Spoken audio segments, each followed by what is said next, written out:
बिस्मिल्लाहिर्रहमानिर्रहीम। अस्सलाम वालेकुम नाज़रीन। आर्मेनिया से जारी जंग के दौरान आज़रबाईजान में पाकिस्तानी और तुर्की के झंडे लहरा दिए गए। पाकिस्तान में तैनात आज़रबाईजान के सफ़ीर अली अलीज़ादा के मुताबिक आज़रबाईजान के शहरियों की जानिब से अपने घरों की बालकनियों पर पाकिस्तान और तुर्की के परचम लहराए गए हैं। उन्होंने दारुल हुकूमत बाकू की एक बुलंद इमारत की तस्वीर भी शेयर की, जिसमें घरों के बाहर पाकिस्तान, तुर्की और आज़रबाईजान के परचम नज़र आ रहे हैं। बहरहाल अच्छी खबर यह है कि आज़रबाईजान ने जिब्राइल और फजूली के अहम इलाकों का कंट्रोल संभालने का दावा कर दिया है, जबकि दूसरी जानब आर्मेनिया ने मुतनाज़रा इलाके में जंग बंदी के लिए आलमी सालिसकारों से मिलने की रजामंदी जाहिर कर दी है। 6 रोज़ से जारी झड़पों में अब तक 200 के करीब हलाकतों का दावा किया जा रहा है।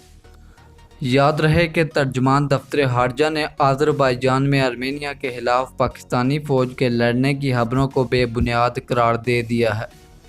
तर्जमान दफ्तर खारजा की जानिब से जारी बयान में कहा गया कि आज़रबाईजान में आर्मेनिया के खिलाफ पाकिस्तानी फ़ौज के लड़ने की रिपोर्ट्स और इतलात इंतहाई गैर ज़िम्मेदाराना हैं। इन्होंने कहा कि पाकिस्तान को कराबाह के खित्ते में सिक्योरिटी की बिगड़ती हुई सूरत हाल पर तशवीश है। आज़रबाईजान की शहरी आबादी पर आर्मेनियाई फ़ौज की गोलाबारी काबिल मज़म्मत और अफसोसनाक है। तर्जमान दफ्तर खारजा जाहिद हफीज़ का कहना है कि पाकिस्तान कराबाह से मुतल्लिक आज़रबाईजान के मौक़िफ़ की हमायत करता है।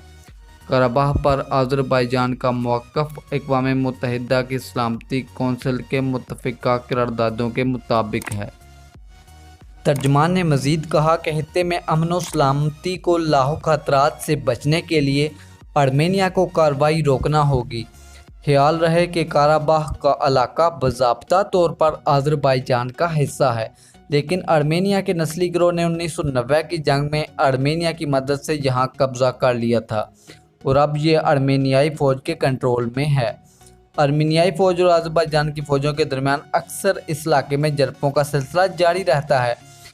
रवां साल जुलाई में भी इस तरह के एक तसादुम में दोनों जानब के 15 अफराद हलाक हो गए थे।